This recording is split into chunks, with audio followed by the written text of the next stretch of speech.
Hello, everyone, and welcome back to Of Bricks and Dragons. Today, we are going to continue talking about Star Trek.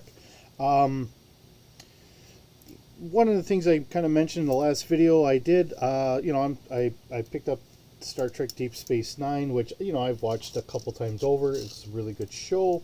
Um, I've been kind of thinking a little bit more about Star Trek and everything, so what we have here is kind of a collection of some of the different Star Trek role-playing games that I have. Now, there may be more out there, because I know that FASA had done one, and this is really kind of from the FASA universe right here. Except this one was done a little later, so this is actually meant for D20. I think that they had made it for GURPS. And I want to see there was one other system that they had made it for. So this follows, as you can tell, the original Star Trek series line. Okay? So, trying to come up with different ships and everything else. Everything is based off of the original Star Trek and FASA, what so many people today call FASA Trek. So we have the original ideas of what Star Trek is or was or could have been. Their ship designs and everything else are all based off the original series and where FASA had taken things years and years ago, including like all the different weapons, feats, everything is all kind of based off of all that stuff. Because at the time when they did all this, I think the Next Generation was just kind of coming out for... Well, actually, let me take that back. When FASA originally had done it, I don't think the Next Generation was even out. And it was done as a ship battle system. So when they developed this, they were trying to stay on the core FASA Trek line, but put it into a modern take on it. But they had to keep everything to what FASA had created. So... when I was picking up all this stuff, I guess it would probably go more in this order, to my knowledge. Okay, so if I'm wrong here, please, take this for a grain of salt, because, if I'm a little wrong on timelines and all that stuff here, please forgive me. So when I first picked up Star Trek as a role-playing game, it was from The Last Unicorn, so what people referred to as LUG. So this one, we had different books for different areas. So this was the Next Generation. I think there was one for Deep Space Nine, all of that. So, you picked up the book and you kind of ran with things for whatever is there from that series. And this, I believe, was all D6. So we just, we came up with everything that you would have run into from the Next Generation, including the alternate timeline and all that. So it added a lot of things to the series. And looking at this gentleman here, God, that doesn't look like James Earl Jones to me, the way his face is. I don't know if you guys can see that, but his face also looks like James Earl Jones, which I don't know if he ever did do a cameo in Star Trek. I remember watching I've watched the Next Generation a couple times, and I've watched Deep Space Nine. I didn't get into Voyager. I had a hard time trying to get into doing Enterprise. It wasn't because of storylines or anything else. What it really kind of came down to was really just how everything kind of looked. Let's just put it at that. And I just kind of mentioned this to somebody else the other day, where, I remember watching as reruns because I was not alive at the time when the original series first aired, but I watched in reruns all the original series. So I grew up where we were trying to take the old TVs, the old boxy TVs, and trying to make them into science fiction computer screens and everything else, which, you know, they did a good job at doing what they could with the stuff that they had. The issue I had with Enterprise was we ourselves are already too having flat panel TVs, and that's what they were using. They were trying to make a precursor to what the original series was, which was fine, and I didn't have a problem with it. I just couldn't get over the visual aesthetics of it. It looked sleeker. It looked more modern than what we could get back in the 60s. So that was my only real issue with it. Had nothing to do with them. You know, I'm not going to knock anybody on any of their stuff or whatever. And as you can tell, I've been trying to use the Airy class here for quite a while. Again, some of the things I've always kind of thrown out there, I like having a small group, because when I know I have a small group of guys here, and whatever we have to fix is only based off of them and not commanding other people or getting other people into a situation or whatever else, that's when they have to get creative. And I know in doing Fallout with the group that I have right now, they're pushing me outside of the area that I'm used to doing, because now they want more speech checks. They want other things that I'm not really as used to doing, because I'm used to just having a couple of us old military guys and we just get into combat. Speech checks and all that stuff was all kind of a sidebar. So we went from last Unicorn Games doing Star Trek to then we had Decipher. Now Decipher had a pretty decent system as far as I was concerned. Their ship creation was a little wonky, and I'll say it in that regard because you could, and they knew there was a way that you could abuse ships. And I will point things out here. We have cloaking devices, which, yeah, as Federation we're not really supposed to use.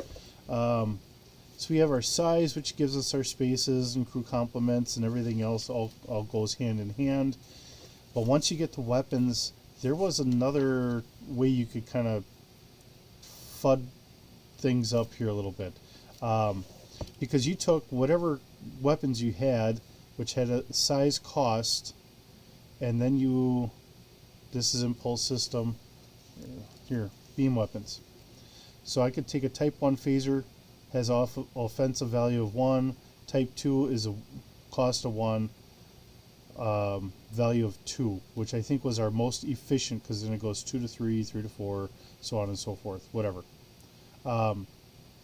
So you could kind of scrap your weapons. You could throw in like your Type 1 phaser cannon or whatever, and then you could just, or a Type 2, and you could just put it in there and just add them all up, and then you would get a higher number in the long run. Because if I had 7, that's 14 compared to 7, which is your Pulse Type 1, which is only an 11. So some of this was a little wonky, really could have been used to have been tweaked out a little bit more, but outside of that, they did a really good job. They gave us some different ideas on ships, which, you know, I can show you a little here. They have a ship's book, which is kind of like the Plantatia Utopia. You know, so of course they're going to hit the main ones. You have your Constitution, your Defiant class, our Galaxy, our Intrepid, and then we have Oberth, and then here's where we have the Herbert class. So they took essentially your Oberth top and turned it into a cargo vessel. So that was kind of interesting. And then we have our Romulan Warbird, Cardassian Gaylord class, Hydrogen Hunter class, and you know, you get the idea. But here again, so many people have done the same thing, and I kind of mentioned this on the last one, where, you know, you take your Oberth, the basic top part, you cut off the bottom, and then you can use that same frame for other things. So you go from having a crew of, what did we have? Complement of 80, And then when it was upgraded to 2341, it had 73, all the way down to a crew complement of 8.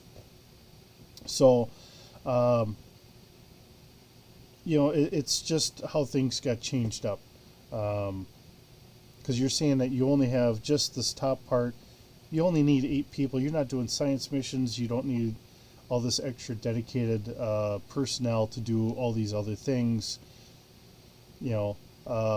And really that's all the Oberth was. It's just a backwater science vessel, not meant to get into combat or anything else. It's just a pure science vessel. So, for people that like to knock it, I'm not gonna discredit anything anybody else says about it. But the fact is, it's just a pure science vessel. So, it had one duty and one duty only. You can get a bunch of different scientists on there, and you can kind of meander through. They can hit their stuff, and that's where I always viewed that bottom part was where all your extra scientist crew are.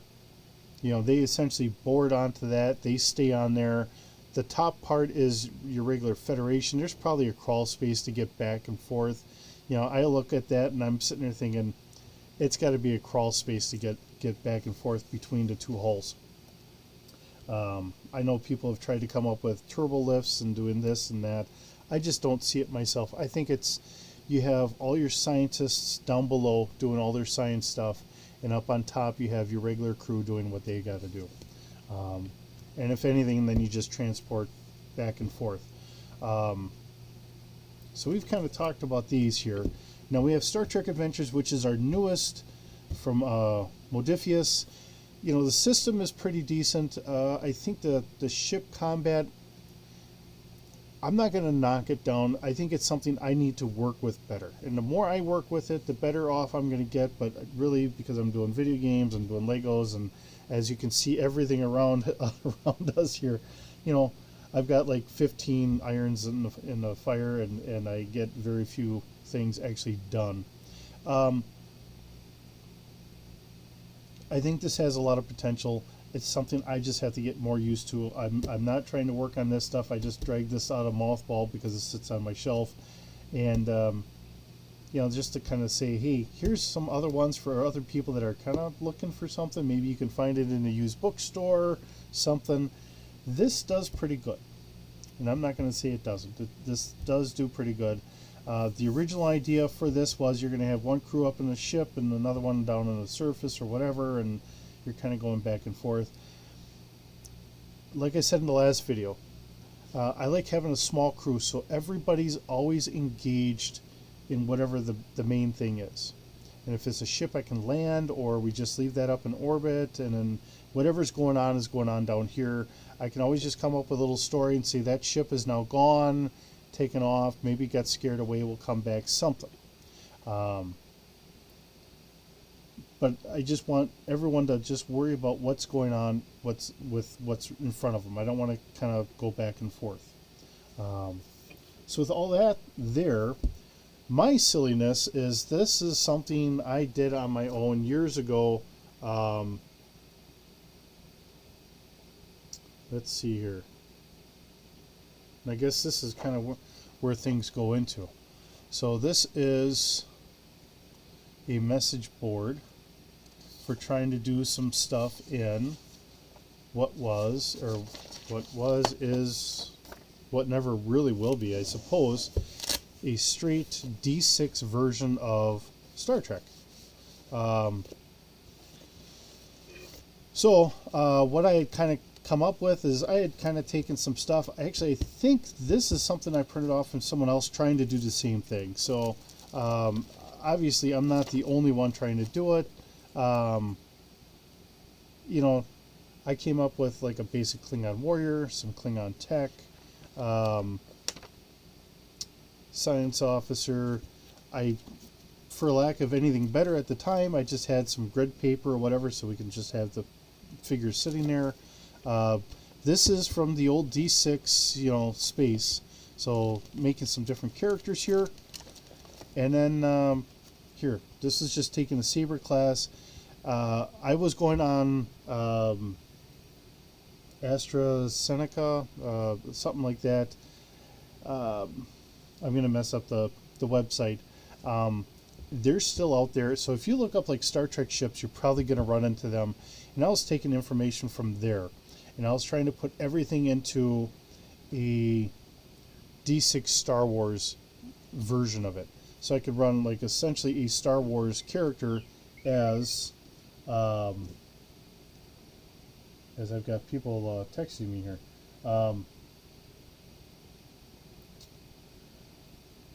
Just trying to make sure I don't have important things here. I'm sorry. Okay. So essentially, I was trying to do it so I could have D6 Star Wars as D6 Star Trek. And one of the things I was kind of thinking of, if I wanted to throw it into more of a Star Wars, the original idea, I'm sure many of you have heard this story. You know, when Gene Roddenberry got going, he didn't have the funds because he was with Desilu Studios, which was a branch of CBS. They just didn't have the extra money to have a shuttle go down every time that they went to a planet, which was his original vision. So unfortunately, he had to figure out, well, how do we get people down to a planet where we don't have things? So that's where the teleporter came in. The transporter, teleporter. It came down to all of that. So here's some handwritten notes, like doing a Klingon fighter, like doing a size 2. But that's how we got, where we have our bigger differences between Star Trek and Star Wars. If he would have had the funds, Klingons probably would have looked different originally. They probably would have looked like how we got them in the movies. And we would have had shuttles going back and forth between the ships and the surface all the time. So it really would have been a little bit closer to what Star Wars is like, which is fine with me. When we get to see like the Clone Wars, we get to see things that George Lucas had thrown in there, where they had stuff that was a little closer to like holodecks, except they weren't small. These were, sometimes big areas, and then they could kind of manipulate things or whatever else. It was a lot rougher than what we ever got in the Next Generation with holodecks. In the animated series, for the animated season for Star Trek, they actually had something that was close to what we would consider our holodeck. So, taking it from that point. So some of the different ships I had kind of come up with is, of course, our Danube shuttle, which is our runabout. We have our Daedalus class, our Constitution class, Constellation, so that's our Stargazer.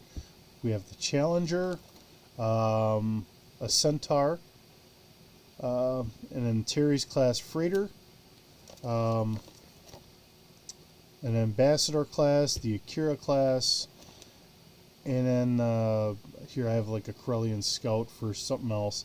And I was taking things I could find online. So, normally when I show you stuff, this is all off of Bing. I don't know who created a lot of this stuff. This is copyright 2006, Quantum Reality Incorporated. So they're the ones that created this. I just happened to find it, and I was using their ideas. But here, we take a Nova class and we turn it into a little carrier, which I like the idea. I like the idea of having the little fighters and all that stuff. We see that in Deep Space Nine. So this is taking that idea and making it more of a reality. This is one of my more favorite designs, although I think I kind of filled all this in a little bit to make it look like we would actually have down here. Make this look like there is a shuttle bay. So we would have a shuttle bay in here. So I actually took this design, which comes from a book, and I can show you the book. Let's see here. As I'm looking on the shelf, I know it's here.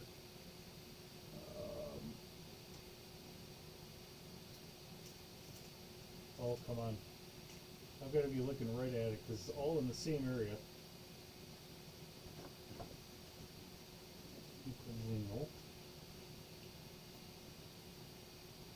Oh, now I know why I can't find it. So this is ships of Starfleet, so the Yakuza class. Maybe I'm pronouncing it wrong. And this was done way back in... First edition was 92, second is, or revised was 93. This one is 98. So, I mean, I've had this for a couple years, copyright 93. So, you know, I've had this for a little while. I kind of like the idea of how the ship looks. This is a ship. There's 3 different variants of it. But they never had an actual hangar bay. The best they had was right in the middle here. You could actually dock a shuttle pod or so in here, and you could kind of go back and forth. So here's a cargo shuttle, which the way this one is more of a courier version instead of having a cargo in the back here. You know, ship different layouts. I kind of thought, and this is where my mind is currently going, because where I kind of opened my mouth here and I said, hey, you know, how come we don't have small ships? I think the Gonzani would be a good ship to throw into Star Trek. Now, we're going to take off these engines here, and we're going to put warp nacelles, but I could still use the same kind of base setup. Whether I fill this in or however I want to do it, you know, this would work kind of either way.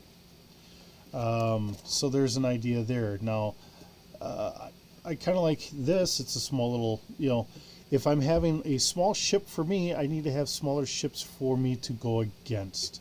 So I always keep all that in mind, because obviously I don't want someone that's in a shuttle going up against a Gaylor class Cardassian warship, because I don't think you're going to do anything to it, except for really just make them angry and pull out their big guns, and you become tiny little atoms. You know, and then I like I've always said, I always look for ships that have a small crew. So here's a transport ship, crew 5. You know, I could turn something like this into a small carrier. Of course, then I'd have to beef up the crew a little bit, but some simple fighters and stuff like that. You know, these are ideas that I had. So as I'm coming from one idea, and of course I'm using some of this stuff in Star Wars, so I wanted to have some of this stuff handy, so I kind of stuck it in here. But I mean, this has always been my thought process. I always like having small crewed vessels. So here we have some Jem'Hadar, an Orion Brigand capital ship. Here's our Romulan Warbird. I'm always going to kill the name. The D-Derricks. I'm going to murder the name. I know it. Okay, and then we have a Skipjack light fighter, which I think... Oh, this is actually... These ideas were from Freelancer. So I was kind of taking ideas from there. I like grabbing ideas from wherever I can get them. And if you ever listen to any of the stuff from like Dave Filoni when he's doing the Clone Wars, he's done the same thing. When you look at the Zillo monster, the Zillo beast, that's essentially Godzilla. So you're just grabbing a little from here and a little from there, and how do you make it your own? You know. So that's what a lot of people do. That's where, you know, I'm happy to throw these ideas out there. If it's something that just strikes you and says, that's a good idea, use it. That's the beautiful thing of having a good imagination. This is an old design that I had found. So this would be off of like the original series. To me, it looks like 3 decks. 3 decks here. And of course, you know, we have the small, skinny little neck, which, yeah, technically is decks, and then we count all this. I personally cut all this off, and I just leave it down here. This is like a signal sensor array or whatever as well. So there is a reason for this, and because it's just out in space. My only issue with this is, how do I get the crew down? Now we do have a docking port back here, so that's right on the back side of the bridge here and all that. We do have 2 worker bees, which I believe should be right here because this is our impulse. So there are some other ways, but it doesn't really work. Denva class. So if you notice, I did this early on. So here's a Federation cargo vessel. So you get to see how big this is.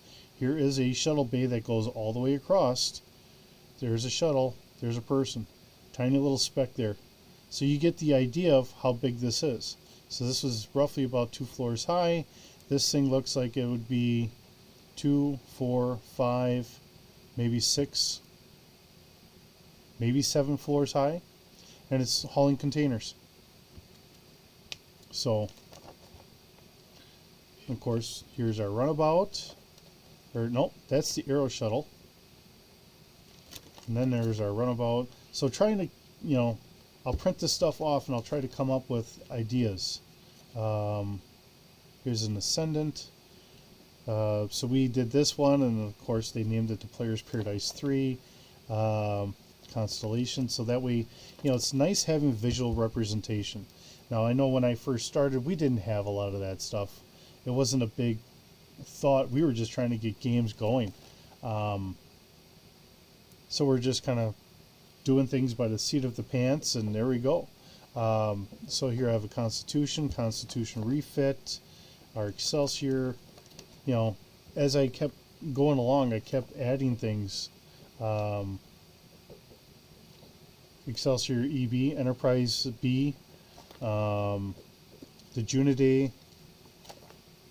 So here's our Centaur. So if you're looking at it, I could show what a Centaur looked like. So there's our Centaur. Here's our Excelsior refit, or Excelsior B refit. And then Terry's, which I don't have a picture of. Subtro Tracker. And then some of the other fun things is, again, if I could pick up maps. So here's a Traveler. So I picked up maps from Traveler. And it was a nice modular ship. So the silliness is, and I don't know how well you guys can see it, the base ship is really this. It's got a long neck here, and it's got our engine system. Okay, so this is a small area here. Everything else, which is really what these sheets are, is really the pod that would be there, and it would be 2 decks. So the top deck, I think, would end up getting folded out, and then it would be almost like a Kwanzaa hut, and it would just get landed down. They'd pick up, take off, come back, and then drop off another one. Again, it's another ship, another layout here. So this is our base ship there. So I think this might even be the bottom level because it's 2 floors. So we would have this. This is our ladder. We would go up. So this is our bottom floor. So we have a little captain's bed here, a little storage area for whatever he's got in there, a little closet. This would go into whatever our container is in the middle if we had one. If there isn't, it's just shut off. That's why we have an airlock system. And then when we go all the way to the back, here's our engine area, and then there's our ladder again. And if that cargo area is not there, and then we would have our bridge up on top, we would have another engine area, and then you would kind of have that crawl space all the way on the top. That's really all that little crawl space, and it's literally you would be on your hands and knees just trying to crawl through. Let's see. Now here's something else. Now this got printed off to the wrong scale, but I picked up a program so I could try and do it, try and create things.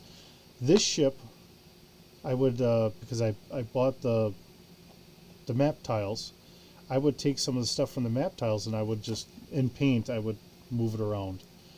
Here again, this is another Traveler, so using some of their ship designs. Traveler worked out really well back then because we didn't have a lot of the extra science fiction. A lot of the stuff was getting into like more the modern Of course, we had Cyberpunk out for a while. Shadowrun had been out for a while, but we didn't have a lot of science fiction where you're out in space. We did have BattleTech. BattleTech really didn't have a lot of the maps. Most people playing BattleTech were doing it, you know, not in character, but we were running it as a battle simulator. I've got, either one mech or a lance of mechs or whatever going up against another single or another lance. So, and of course, then I printed out different extra copies and that, so I could throw those out and I don't mess up my original ones. So this is kind of where I was kind of going here for a while. We're going to try and start creating, and I was kind of thinking about some of this stuff while I was sitting there kind of roaming around at work last night, kind of taking care of things. My mind is still going even though I'm walking around. But trying to come up with a couple different races. We have maps here. Actually, I believe it's Star Trek Adventures. So we actually have the galaxy map. So I don't know where I would put us. Okay, I don't have a good print off of the map right here. I know it's got to be in here somewhere, because if I look at the back, then we have, another part of it. Okay, so maybe we would be down in here somewhere or whatever else, or maybe all the way towards the top, something. Maybe we find another big cluster of solar systems and stuff like that, I can come up with some other adventures. Because I was kind of talking about, well, maybe you're aligned with something else. Either we're part of the Federation in a small ship just kind of exploring out in this area, which doesn't make quite as much sense as a bigger explorer.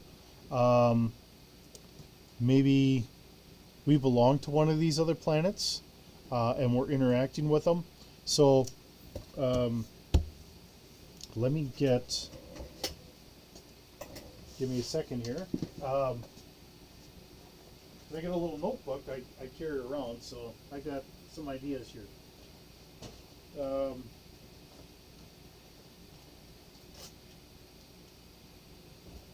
right. So just kind of bear with me. I'll keep the notebook off. That way, if there's anything work related, I don't have to worry about it. All right. So I have like 4 different types, and I try to figure out different ways of doing things. Okay. So if we're going to add like extra areas, extra groups, and stuff like that here, the question is, what are we going to add? Where are we going to add them? Let me get a pen and paper here, so maybe we can draw this out a little bit. So the first one I was thinking of, because I want to have some not so nice people in here. Okay, and keep it in mind here, because some of the things I'm going to throw out here are not going to be the most pleasant. Really, not stuff that's really brought into Star Trek all that often. I know it's hinted on in Star Wars a little bit, and even in Star Wars, because it was brought up in the Clone Wars. These are groups that are not nice groups, and more of, hey, let's try and stop these people, which is where, when the tables kind of got reversed, they were very happy to be able to take advantage of the new system and the new power that they got back. Okay, so the first one I was thinking of is unfortunately, a kind of pirate slave trading group. Okay, so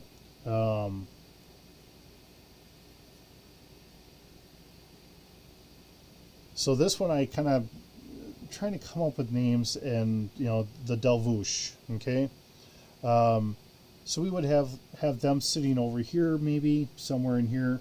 So essentially, they're slave traders. They have a society where, for whatever reason, why ever it happened, whatever, maybe they have all the wealth, but they don't want to do any manual labor. maybe the field manual laborers below them, and then they get slaves. Whatever. It doesn't matter to me. You know, not nice people. People that we would be constantly trying to get at, trying to undermine, to try and get them out of the picture if we could. Maybe to get them to change their ways, whatever. Okay, that's the idea behind this one. Now the other one is going to have to take up a couple different worlds, because this idea, and I'm stealing ideas, and I'm going to tell you where I'm getting these ideas from. So because I do happen to like the game that I've formerly mentioned, BattleTech. They have a wonderful, wonderful system, storyline, and everything else. So I kind of like to have something like that. Now I'm not saying having, you know, the big battle mechs and everything else, but they have a nobility system, and they've taken over other areas. So why don't we say the Delvush maybe has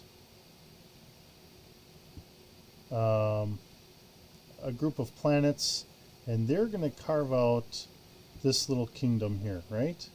So if I had another one, and you know, I just kind of came up with one idea, all right?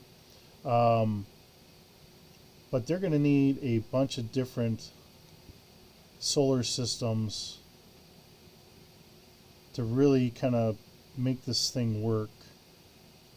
If you know anything about BattleTech, you have Comstar, which has Earth and a couple surrounding areas. They're more administrators, but they have like a neutral zone where they're not really supposed to be fighting there. They're there to kind of take care of communication systems and so on and so forth. Whether I put them in there or not, who knows? I'm just throwing this out here, okay? But then the other thing that we have is we had 5 houses. So as I'm trying to create my own little star chart here, some of these could be a little closer. Maybe I get a little one in there or something. You know, so we could have this all part of the all part of theirs. Now this could be divided up, however, you know, I don't know how many I just did. I just did a bunch of them. Maybe it's 3 houses. Maybe it's 2, whatever it is. You know, I could divide this up, however.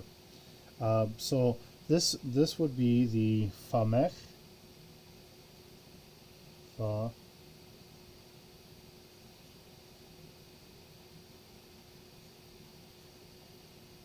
Famech. Okay. Maybe I'll change how I pronounce that, whatever. So it's kind of based off of that. Now I'm running out of paper already, but I was thinking, you know, because I love the Star Wars, I love how like the Clone Wars went, the idea of having the droids and other things. We've brought droids in a little bit on Star Trek. You know, we have oh shoot, I mean, we have Data for one. In the original series, I think how many times did we come up against androids? We have Mud's Planet, so there was one. We have another one where they had a machine that could essentially copy people, and they actually copied Captain Kirk. So there was 2. I want to say there was like a 3rd or a 4th one in there somewhere. Okay, so these have been around for a while. Okay, so I was thinking something kind of like the Davush. You know, we have a race that they just, for whatever reason, you know, they're not doing things on their own. They have androids or robots or whatever kind of doing things for them. Okay, kind of like the Trade Federation out of Star Wars. So we're gonna write this in, and I was calling it the Hindronian or Hindorian. Hindoria. Okay. And then we have another one that I was calling the Silin. So SIL. with an apostrophe I-N, Selin. Okay, so this would be like the Empire, the Galactic Empire. So a little bit more ruthless, all that stuff. And of course, they're all keeping each other in check. So, I'm kind of draw a circle around here. Maybe we have a star here or something like that. We have another one right here, whatever. Okay, so however this all works out, now I could throw in whatever. Now, whether I want to have this more, this is going to be kind of like